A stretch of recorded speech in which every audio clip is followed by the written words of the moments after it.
I think we're already seeing a sort of overreach there with, say, the WA and ACT police force, which have already been seen to use the, QR check-in details and what have you to track criminal activity, which, is already an overreach of the privacy that was promised to us.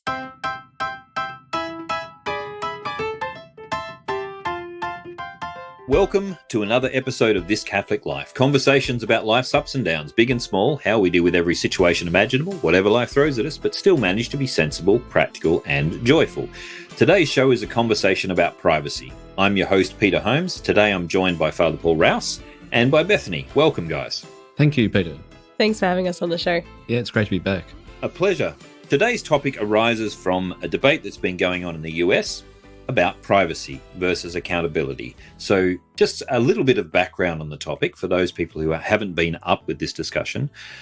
A group called The Pillar, an investigative journalist team called The Pillar online, which I recommend, by the way, as a place to go and get news, looked thoroughly into some data which became publicly available, commercially available, that I believe someone had to pay for it, which was from dating apps, or rather, let's be really honest about this. It's not dating, but actual hookup apps for different people. But they looked in particular at an app called Grindr, which is designed for same-sex hookups.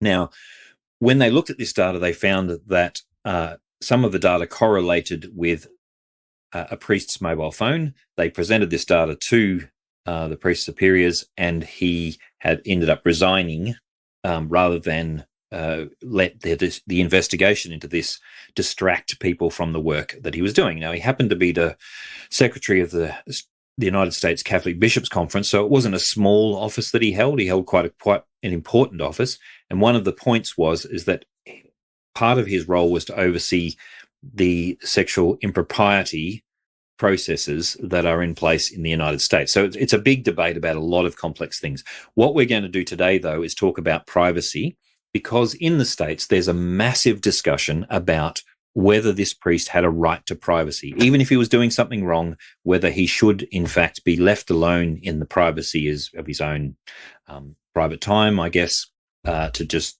not be examined by the public. What are the issues that are arising here in this question? On one hand, we've got potential wrongdoing and things that might influence a serious office. And on the other, we've got privacy itself. Can we talk about privacy first? As a young person who uses social media a lot, Beth, what are your thoughts on privacy and whether other people can get access to your data? Sure. I think it's becoming a big concern. It always has been, but especially it's kind of in the spotlight now. But when it comes to church leaders and authority, it's not so much that they need to be seen to be doing the right thing. They need to be also doing the right thing. So, it becomes a tricky one when, they're living their life according to do what I say, not do as I do. Privacy and security with online social media. Once you've set up social media accounts, dating websites, what have you, you put your information out there that may very well come back to bite you. Once you've let that out on the world, we know that third parties meddle with our information all the time. That's on you. If you don't want that information getting out there, then don't put it out there in the first place. And especially if you're higher up in the church, don't engage in illicit activities to begin with, and certainly don't put it out there for the world to see. All right. Thanks, Beth. What about you, Father? You're in the cloister, literally, at the moment. And what do you think about the idea of there being a preservation of some aspect of privacy, and how does it work against accountability? Yes, okay. So especially, say, for priests, Beth is exactly right. It's not only to be seen to be doing the right thing, but actually doing it. There's another level, isn't there, to add to what Beth said so well, which is that priests have an obligation even to teach on these matters. So we're going to be very concerned about hypocrisy. It's one thing to espouse a teaching, another thing to practice it, and then for someone to teach it is a whole other level. So privacy for priests, because we are somewhat public persons, not prominent, but we're public persons. We're owned, if you like, by a corporate body of some sort, parishioners, shall we say. we have to take great care with how things seem and how things are done. To that extent, priests have probably less claim to privacy than an individual citizen. We have greater exposure and greater risk of falling. So there is always on us extra zeal, perhaps, for our own behaviour if it's done well. Hence why it's so scandalous when a priest such as the one you mentioned is exposed like this. Hopefully he's in a tiny minority now of 0 cases like this, but we have to be realistic. There's every chance that others are doing it. But the risk of scandal is always present. So for priests and other semi-public persons, privacy is diminished somewhat. So the reason why that is because of a notion of the common good, a notion of public commitment, and certainly of magisterial teaching, the right, the responsibility to pass on the faith. In a previous episode, Father, we talked about confession, and one of the things we mentioned is that in the early church, confessions were public. And one of the reasons that confessions were public is that there wasn't really any such thing as a secret sin. Because if you lived in houses without windows and you lived in a city and everyone knew what you were up to anyway, and there was a need for public confession because there was no secrecy about what you've done, and so what was needed was a public redemption, if you like, for Christ's forgiveness to be known publicly so that they could be restored to the community and to God. I wonder, in this case, whether we have a kind of an illusion of privacy. I mean, we seem to imagine that everything we do in our home is very private, but almost everything we do is being tracked in some way. I was mentioning before we came on air to Beth that someone had sent me a message jokingly talking about survivalist stuff, and I keep getting survivalist advertisements now on Facebook. So I'm not sure we're quite as private as we think we are. Yes, there were 3 professions which had confidentiality for their clients as part of their working arrangements: priests, doctors, and lawyers, depending on context, of course. Not everything you say to a doctor or a lawyer or a priest is absolutely private. So within certain norms or community expectations, there are things which are to be kept confidential, basically the things which are disclosed to a professional in view of their job. So it's my role as a priest to hear confessions, and those things are to be kept absolutely private. There's no transgressing that confessional secret. But then there's a whole lot of other stuff which is also to be kept confidential or private, which doesn't fall under the seal of the confessional, which under the right circumstances could be disclosed to authority or to a health official. Think of someone who comes with a sharp mental health difficulty, or someone who mentions a crime in casual conversation, even, dare I say, private conversation. We're under no obligation. In fact, we have a responsibility not to respect something like a claim to privacy. Right. So there is a distinction there between a claim and a right to privacy, which is to be articulated. Right. There are many claims to privacy. You know, I'm entitled, I have a right not to have my life intruded upon by outsiders, but I only have a right to privacy when there's some good which is in danger or some good being protected, and that's also foregone when my actions affect other people. So a big part of this then is our relationships with others and our responsibilities towards other people. Beth, you look like you have something to add to that. A Bible verse sprang to mind, which may or may not be relevant, which I think comes from Luke, which says something along the lines of, what you have spoken, the words you have spoken in dark will be heard in daylight. The things you've whispered in the ear in the inner rooms will later be shouted from the rooftops. And I thought, sure, it's more absolutely a last judgment, end times verse, but it's a reflection of Proverbs, which says, "Be sure your sins will find you out." Yes. That it's things aren't secret. Nothing is secret. However, there has to be said that there is in fact a concern for privacy. So when I was a minister, for example, it felt like I was living in a fishbowl because everyone watched not just moral issues. In fact, they had nothing to really look at in terms of my life, I was so busy that I didn't have time to get up to anything. But basically, they would look at, my children's behaviour and what my scarf my wife wore, and make comment on whether or not this was appropriate for, the office kind of thing. There was a kind of level of fierce protection of that privacy, just because that level of scrutiny is not. It's not humane. It's not fair on people to be scrutinised at that level.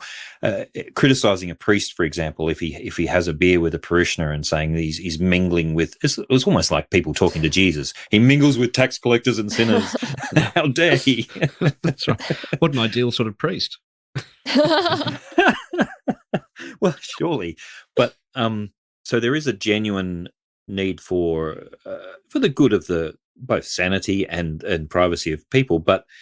I mean, even claiming privacy within my own home, I'm married. None of you have a good reason really to know the private details of my relationship with my wife until, as you pointed out, Father, something goes wrong. And if there's evidence that I have mistreated my wife, of course, that the right to privacy is superseded by the need to make sure that someone's protected, right? Yes, of course. Yeah. So we're always interested in safety and the good. What's in jeopardy here if the privacy is disclosed? The privacy is foregone. What if I push it a little harder, though, Father, and say the good sometimes isn't quite as serious as that? So, for example, every time I tap on with my card to go to and from work via a train, all of my movements are tracked, right? In fact, the government's acknowledged that they use this as part of the tracking process. When someone with COVID gets on a train, they can track whoever else has been on the train by use of their cards. Sure. Now, that's the good at work there is simply an administrative good. It makes for a more efficient service. It makes for an easier in and out. I don't know if you remember the times when you had to push tickets into machines or show tickets to people. It speeds things up, but it's not like a massive moral good, except for the convenience of it. And it can be potentially used in bad ways, can't it? Sure. If Gladys suddenly turned into a malign dictator, that would be dreadful. I don't know how she'd manage that, but it'd be truly awful. And you could foresee that things like movement of population would be something that a dictator would be interested in. I think we're already seeing a sort of overreach there with, say, the WA and ACT police force, which have already been seen to use the, QR check-in details and what have you to track criminal activity, which, is already an overreach of the privacy that was promised to us, that these would be, these check-ins were for COVID purposes only, not for, catching petty thieves or criminals or what have you. Whether that's in pursuit of the common good or not, I don't think the common good ever goes against individual goods, and I think that could be taken as a case of a conflict there. I'm not sure. Let's moral theology might be whack. No, it's quite sound. But yes. Let's throw another one in there. I mean, there was in the US there was a problem with speed cameras because some people claimed successfully, apparently, that the taking of a picture against their will on the road was actually a violation of their privacy, because they might, be up to something that they don't want other people to know. It's not illegal, but it's up to something that they don't want other people to know, and therefore that it was deemed invalid to use speed cameras to them. Now, I don't think that succeeded in Australia when it was attempted, but the point is that there seems to be, I don't know where the line is. I think that's just ludicrous that you would suggest that I can get away with anything as long as a policeman didn't actually grab me doing it, because you're not allowed to survey me. If I'm using roads, then I have entered into a contract with the community to behave appropriately on those roads, and therefore I can expect to be held accountable for that. And if I'm taking on a role as serious and as significant to everyone's faith as a priest, then I'm committing myself to a life which actually lives up to those standards. I mean, even as a university lecturer, my privacy is, of course, respected. But if it ever comes to light that I have done something that that brings the university into disrepute, whether it's in my public or private life, then my employment is affected by that. Well, Peter, you mentioned contract, and I think that would be key for developing the thought from what Beth is saying. I happen to agree with what Beth has said. The piece that would be important to add here is that the government has set up these QR codes so that COVID details can be kept. So if there's to be an amendment to that purpose, then the whole thing needs to be renegotiated. That needs to be communicated to the population, and they need to have the opportunity to correct that or to reject it. Part of the problem in that case, Father, is that the so-called debate happens in Parliament, theoretically, but almost none of our state parliaments have a legitimate opposition. Whichever one happens to be in power is so far in power that it's almost impossible to get any kind of checks and balances. And so all of these laws, these COVID laws that have gone through at a state level, have more or less gone through unopposed. They've just done whatever they think they can get away with. Yes, well, it just goes to show that democracy is doomed to fail. Benign dictatorship is the only way forward. As long as I'm the benign dictator. Yeah, I was going to say that's a statement from Dr. Horrible's sing-along blog. The world's a mess, and I just have to rule it. I'd be quite happy to have a triumvirate if absolutely necessary, but we don't want to get carried away. There's a Julia Bishop, I think, who said something along the lines of everyone secretly wishes they ran their own benevolent dictatorship. So, maybe there's something. Yeah, she's right insofar as everyone wants it. I'm just not so secret about it. I mean, if you've ever had to run anything, you'll know that it's never fun to run a dictatorship, even then, because everyone's always coming to you and asking for something. But I wonder, most people seem to just want to be left alone to do what they want to do. Now, that's fine if all you want to do is within the boundaries of our normal freedoms. My concern is where we draw the line, because what seems to be at stake here with the appeal to freedom is that you have no right to judge me. Basically, that's what they're saying. When someone says, I have a right to privacy, they're saying, I don't want my deeds to be held, I don't want to be held accountable for my deeds. I don't want you to know about them because that would not be convenient for me. Could you say perhaps there's an alternative position, which is that only people who have the right to know, when people say in public office have gone against their better judgment and have done something immoral or whatever, that only people who need to know that that person has done wrong should know. So, right. For instance, going back to the USCCB secretary, Peter? Yes, yeah. Okay.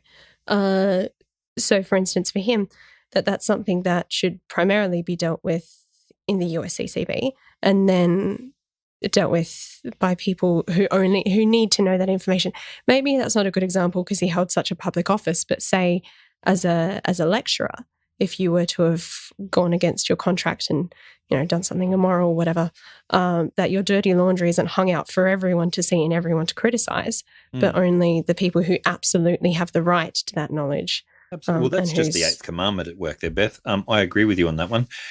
The Lutheran explanation of the Eighth Commandment is explain their actions in the kindest possible way, and that when we actually do come to the point where we feel like we need to say something bad about someone, we say it to the least number of people that's necessary to get the desired effect. Yes. So if someone's in a position that can't, that their deeds are impacting on what they're supposed to be doing, then if we tell the people that are necessary to tell. So for one example recently was our own Premier, Gladys Berejiklian, had a relationship which wasn't known to the public, and it turns out that the fellow she was dating at the time was a scoundrel and has got up to some things that he's been convicted of since.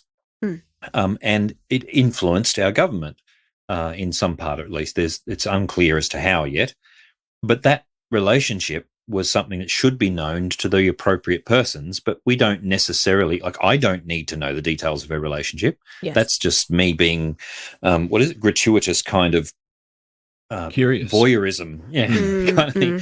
I don't need to know that, but people who are actually involved in the regulatory bodies over these decisions do need to know that sort of thing. So that there'd be a need to know insofar as the person is public and they have decisions that impact upon the common good or the private lives of citizens. So the more public someone is, the less privacy they're probably entitled to.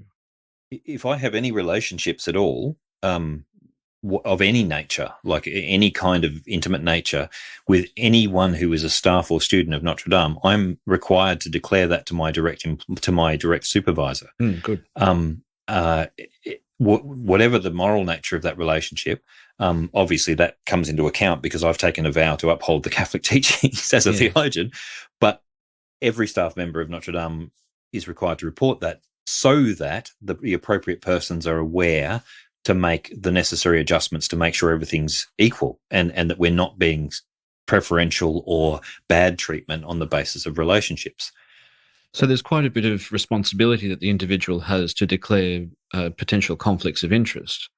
This is a feature of board meetings all over the country, yes. They're held accountable for that when it's discovered later that they didn't declare it, and that's a serious thing in itself.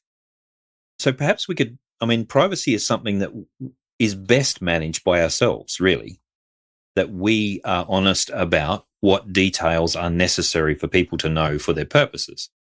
Another one, let's just throw a hypothetical out there.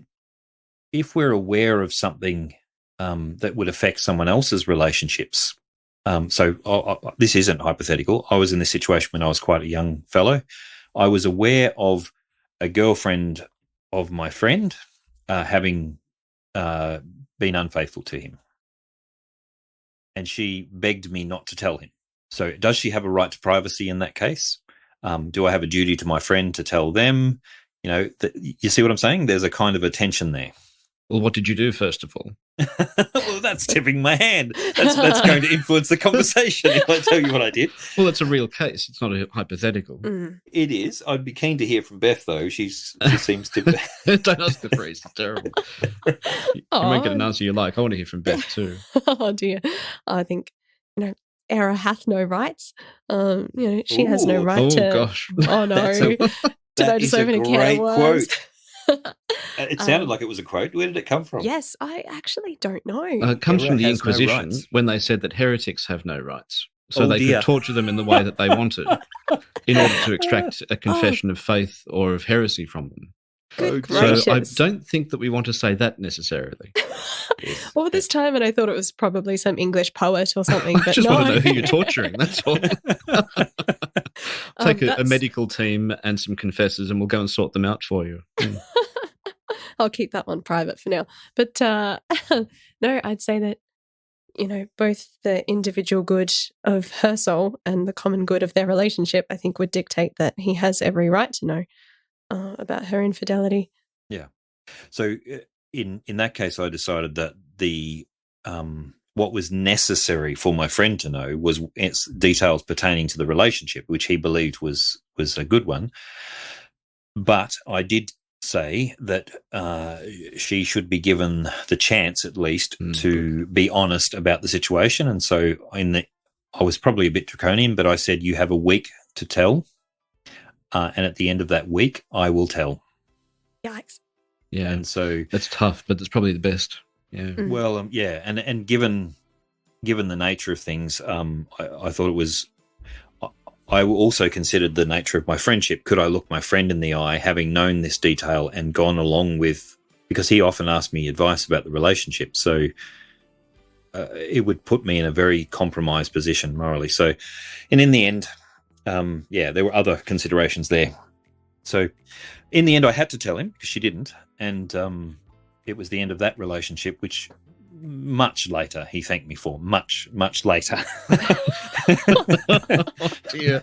Oh, yeah. But we are still you're friends. A good friend, Peter.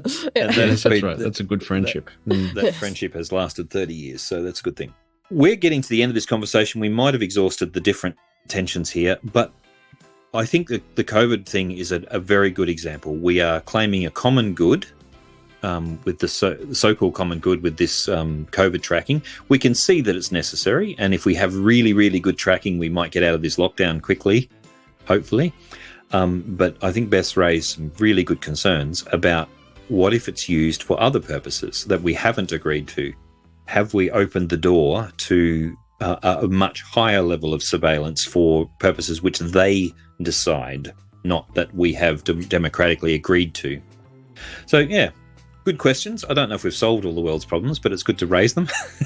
And it's good to look at them in the context of Catholic moral understanding, the common good and the good of individuals protected from spurious and sort of scandal, manufactured scandal. That's all for now on this discussion, I think. Don't forget that this is a particularly Catholic podcast in Australia, and we think that's an idea worth getting behind. You can respond or feedback or tell us what we should talk about and privately, but I wouldn't do it by Facebook. If you want to do it privately, I'd send us an email at info@thiscatholiclife.com.au, Instagram, Facebook, Twitter, or Discord if you want to say it publicly. Check out all the show notes on the website and write us a review on iTunes if you can. We'll be back next week, but that's all for now. Thank you for listening to This Catholic Life.